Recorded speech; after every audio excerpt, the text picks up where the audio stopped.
I'm Willie Mae Mciver for Beyond the Praise on the Road. We are here with gospel recording artist Deitrick Haddon. Welcome, Deitrick. Willie Mae, it's always good to see you. Good to see you as well. That smile is consistent down through the years, and I've been knowing you for a long time. I know it, forever. We were just talking about that, how we go back to... Way back. Yeah, way back, way back. And you're still around, I'm still around. Still here. Yes. Oh! They're not getting rid of us in this Still industry. here. That's right. We're not going nowhere. You only get better with time. That's right, that's right. You know what, you got a new project out called Masterpiece. Yes, Masterpiece. I so love this project. Really? Oh my gosh. Thank you so much. Yes, some of my favorite songs. Masterpiece, Sinners, Be Like Jesus. Wow. Perfect Storm. That's my song now. That's a great song. That is a great song. Let's see, Walls Are Coming Down. Yes. And of course, Restore Me Again. I even like Testify and Got a Feeling. I like the I beat in believe I'll those. testify, Yeah, I like the groove in those. You know, I have turned on my nieces and nephews to this project.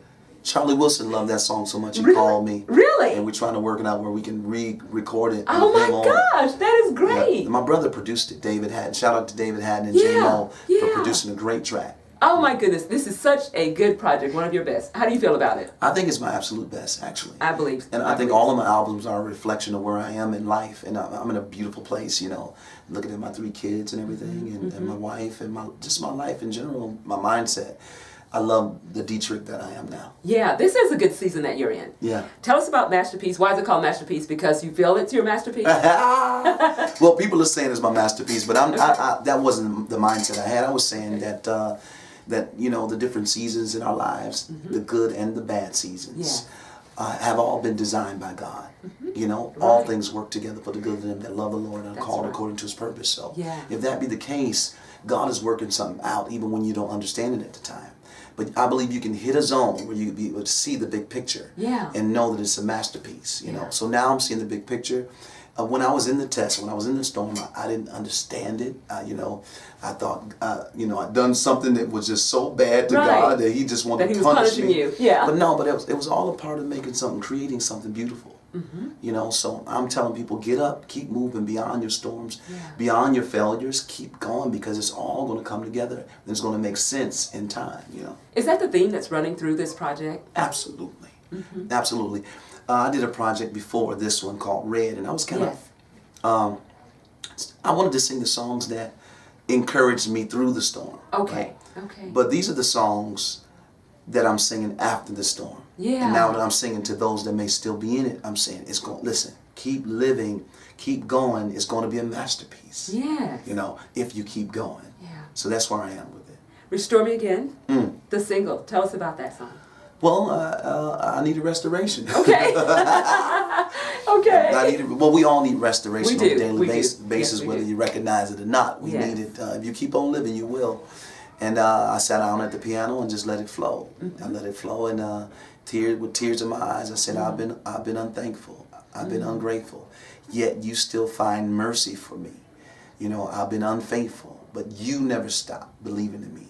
Lord, I've fallen short of your glory, but I refuse to let that be the end of my story. Right.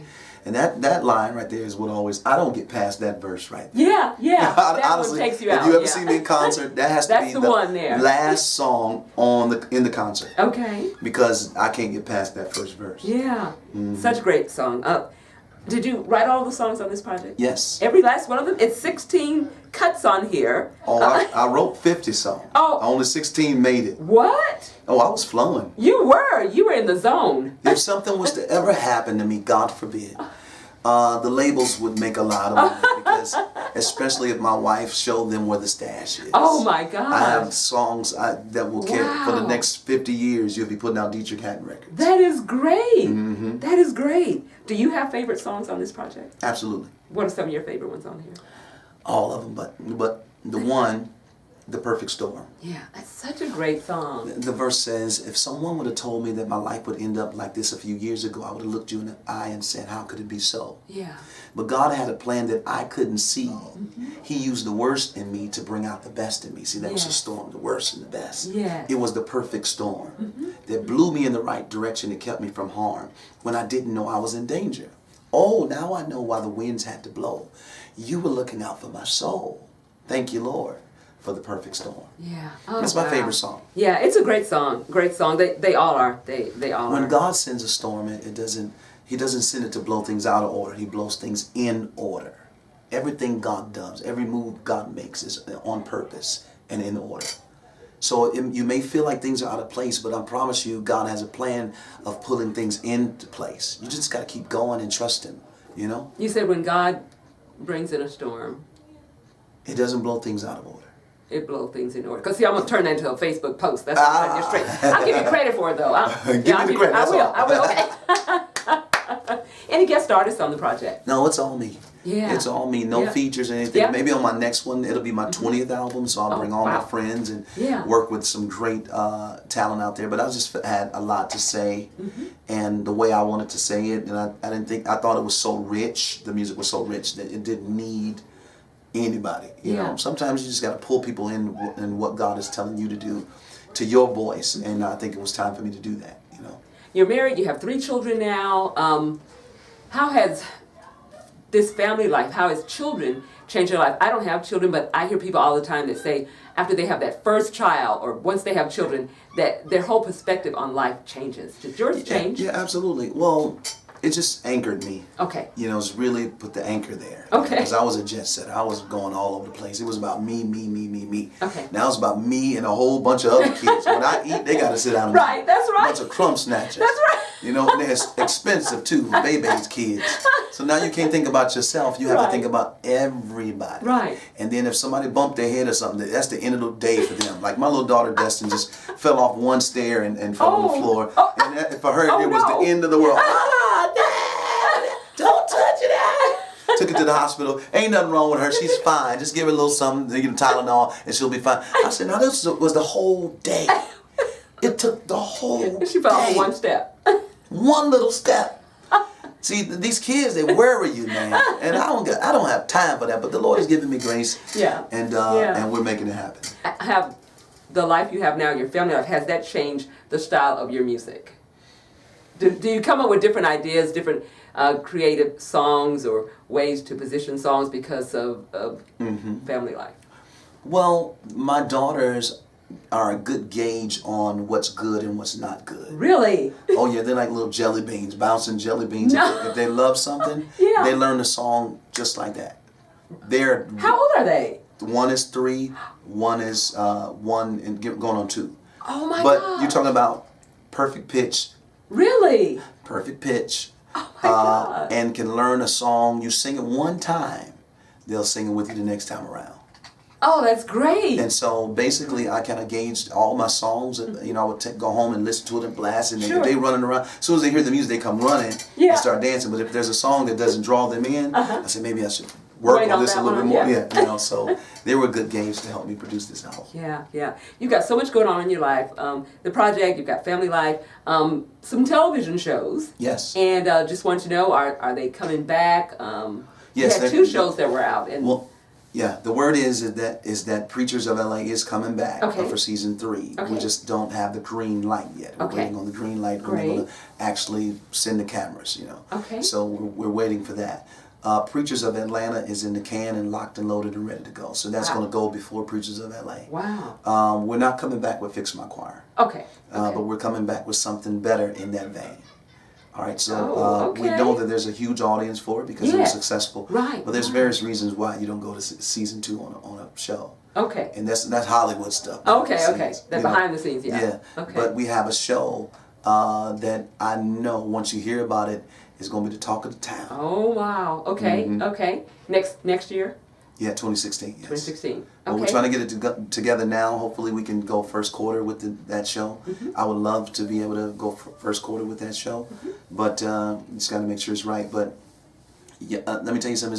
It's going to revolutionize the industry. The gospel music industry is going to revolutionize. Well, Preachers of LA did, so it sure going. did. Oh, it did. Preachers of LA. Who would have thought that a show about preachers would become pop culture? I know. I was on every TV show. I know. Good Morning America Yes. Wendy Williams. It gave you a whole different platform. I'm didn't telling it? you, it did. So people that say Preachers of LA backlashed on Deitrick, no, it didn't. It forelashed for me and allowed me to produce more shows. Yeah. And a nice little check in my pocket. I know that's right. And so I can pay my tithes. Come on, somebody. Yeah. And it also gave me the opportunity to do ministry in an unorthodox way. Yeah. You know, because if you really look at those shows, you will see ministry. If you sit down and watch it without a religious eye, and just pay attention to the entire show and every episode, you will see the ministry in it. Preachers of Atlanta, are you able to tell us who are the participants yet?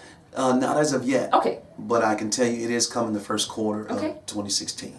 And are you working on any movies? Absolutely, we're doing a movie about the gospel music industry. Oh, ooh. And all the industry and the wow. ministry of gospel music.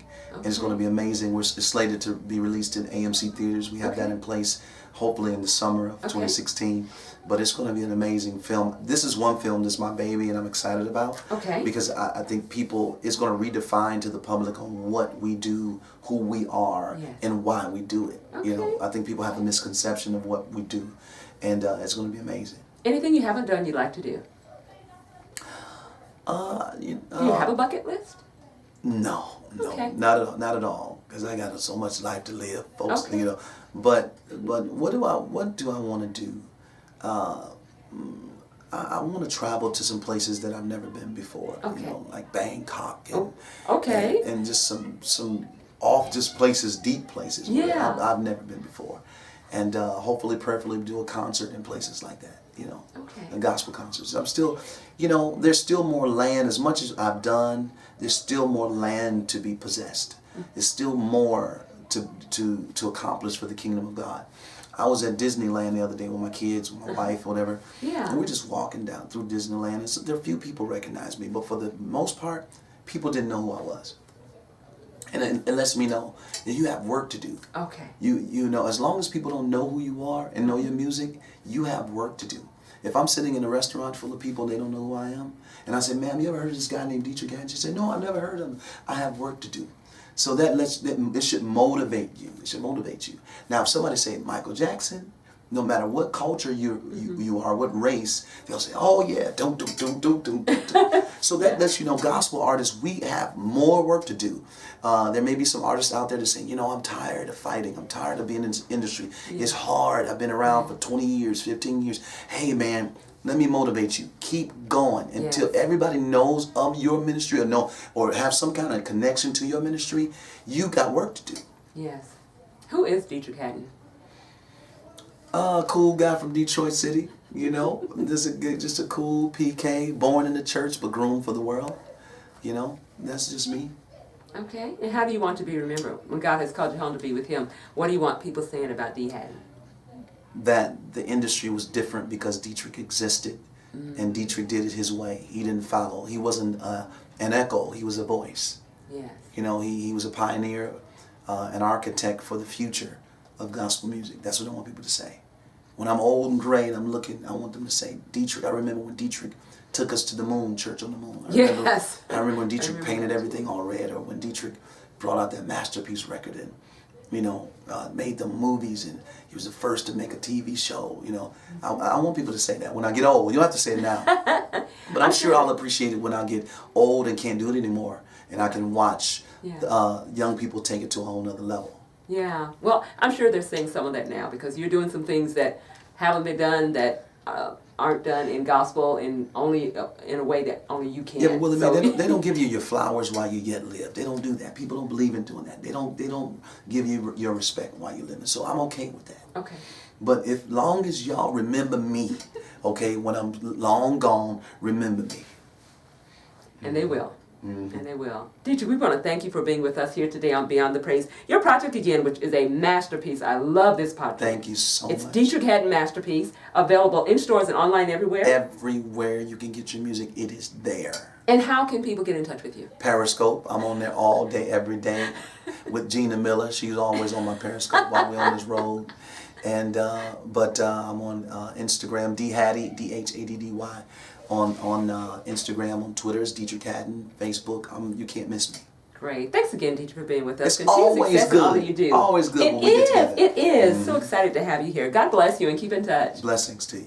Deitrick Haddon, I'm Willie Mae Mciver for Beyond the Praise.